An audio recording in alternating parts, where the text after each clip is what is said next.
Welcome to JTV news. తెలంగాణలో హైడ్రా అధికారుల దూకుడు ఆగడం లేదు. హైదరాబాద్లో అక్రమ నిర్మాణాల కూల్చివేతల పరంపర కొనసాగుతుంది. ఆదివారం మాదాపూర్లో హైడ్రా అధికారులు కూల్చివేతలు చేపట్టారు. మాదాపూర్లో అయ్యప్ప సొసైటీలో అక్రమంగా నిర్మిస్తున్న 5 అంతస్తుల బిల్డింగ్ను కూల్చివేశారు. ఎలాంటి అవాంఛనీయ ఘటనలు జరగకుండా హైడ్రా అధికారులు ముందస్తు జాగ్రత్తలు తీసుకున్నారు. కూల్చేస్తున్న భవనం రోడ్డు పక్కనే ఉండడంతో పవర్ సప్లై ఆపేశారు.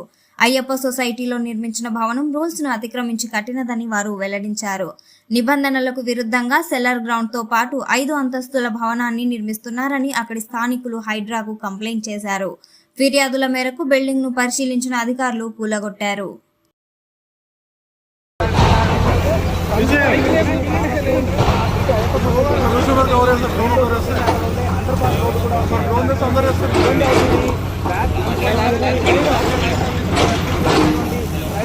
आप